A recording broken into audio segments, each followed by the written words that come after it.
What American city has fallen the furthest in the last 5 years? Oakland looked like it was on the path to bigger and better things before the pandemic. A few tech companies moved headquarters there and more were looking to move. Urban renewal looked like a real possibility. Then the pandemic hit and undid all the progress and then some. Parts of Oakland feel lawless. 911 does not respond and criminals walk from car to car, breaking windows in broad daylight. The local government seems utterly incompetent. Really sad situation for everyone living here. Hearing about these makes me appreciate the progress Detroit has made in the last 510 years. The Motor City is getting better every day. San Francisco. Born and raised there, and I've never seen it like this.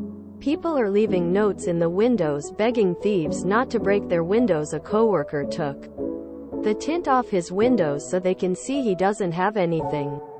They busted his windows and took his 49er bobblehead that was on his dashboard.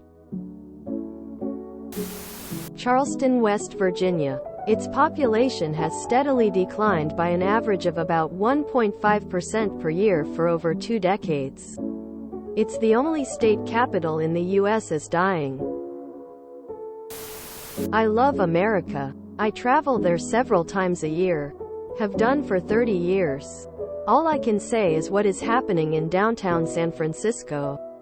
Seattle and Los Angeles is truly concerning and frightening, but for sheer rate of change over 5 years I think Portland would have to be a contender.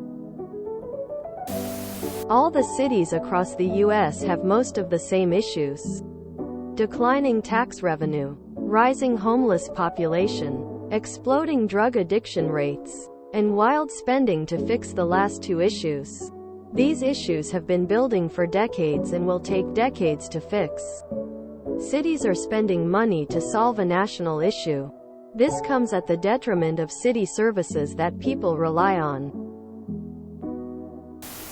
The answer is Davenport. Yeah, but no one gives a shish about it, including the elected officials of Davenport.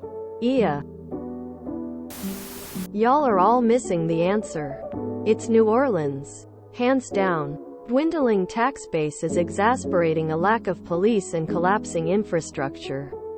Civic corruption and crime are at all-time highs, causing even more attrition. In about 20 years it won't even be the biggest city in the state. Chicago is doing fairly well all things considered, but many of the other cities in the state of Illinois are on track to suffer the same fate as Gary, Indiana. Chicago has the advantage of scale and a highly educated labor force. So companies are willing to deal with the high property taxes in Illinois to be in proximity to Chicago. Other cities in the state like Bloomington, Rockford, Springfield, and Decatur don't have these same advantages. So companies looking to open a plant, mainly manufacturing, food processing, have no reason to choose them over comparable places with lower taxes like Indiana and Iowa. This has led to massive population loss and increases in crime basically everywhere that isn't a college town. When you hear about Illinois suffering a massive exodus, it's from places like this downstate, not Chicago. Having lived in PA and Florida, I expected more Miamis and Daytonas and Philadelphias, but apparently the West Coast really sucks, huh? The real answer is hundreds of medium-sized towns with no economic anchors scattered across the U.S. that have been slowly suffocating and withering away since March 2020. The opioid epidemic and political conspiracy theories have absolutely ravaged the American middle class. The city I live in, every answer on here. I'm highly considering moving to Portland, and this post was scaring me. Visited earlier this summer and absolutely loved it. It looked like it had some bad pockets but nothing crazy. San Francisco. A lot of empty tech buildings. Thousands of tech layoffs. Falling equity values and the crypto meltdown have only deepened the blow to the area. San Francisco. I just saw yesterday where they were able to do a meta-study of local activity based on cell phone network data usage. Whereas cities like New York City and Chicago have mostly recovered, downtown San Francisco is still barely above COVID lockdown levels. I just wanted to say I'm from Detroit and I'm really proud of my city for how it's bouncing back recently. New Orleans. Our current mayor is blatantly corrupt and open about it. She's been caught misusing public funds and banging one of her security officers on city time and on city dime. She took absolutely no accountability during the pandemic despite enforcing outrageous COVID restrictions that she herself never followed. Our infrastructure is crumbling. We had the Hard Rock Hotel collapse during construction, killing 3 workers and injuring 20+ more. It took 2 years to demo that building and retrieve the bodies. When trying to demo the construction crane, they used a controlled explosion, which catastrophically failed and caused the crane arm to swing, potentially killing hundreds in the immediate area despite being in a closed-off area. Luckily it didn't break off, which it was supposed to do because that's what the demolition was supposed to accomplish. This added TK the over 2 years it took to demo the site. Our public transportation system is becoming more scarce, with fewer streetcar routes, fewer bus routes, and longer wait times for public transit. Average police response time is anywhere from 4 to 9 hours as there is no reported injuries, and 35 to 50 minutes for violent crime or reported injuries. Violent crime is the worst it's been since before Katrina, and the housing market is outrageous despite the properties falling apart. The job market is abysmal, and no reputable companies want to operate in the city. New Orleans is actually what people picture when they think of Detroit.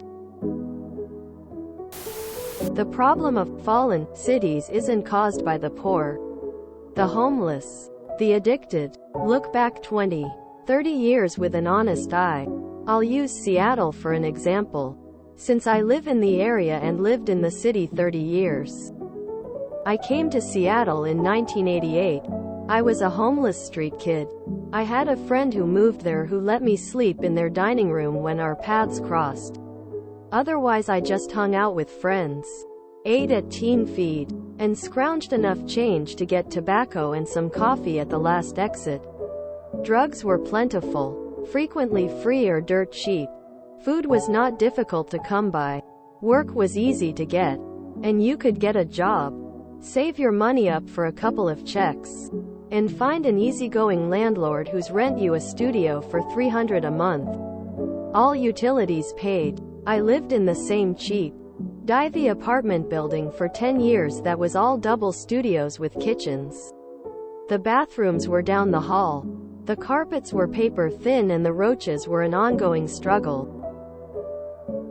But you could get by on $10 of folding money in your pocket. In 1998, by the time I moved, gentrification was still an abstract concept, but it was coming. People started buying up the old crack houses in the Central District and turning them either into cute little bungalows or raising them and building the first generation of townhouses and condos, precursors to the ugly boxes of mixed-use retail below. Housing above we have now. That building I lived in? They built the world's tiniest functional bathrooms in the closets, and now they rent for $3,000 or more a month.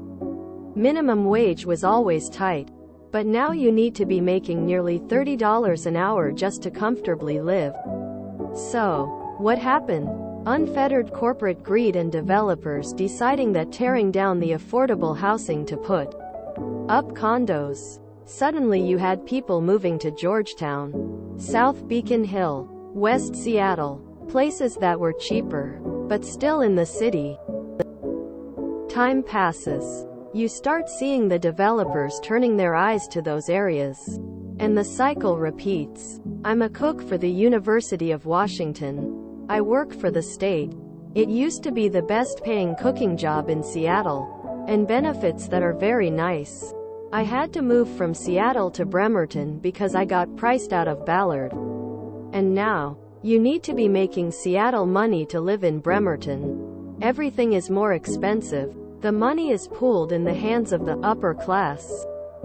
And the poor and working class suffer for it.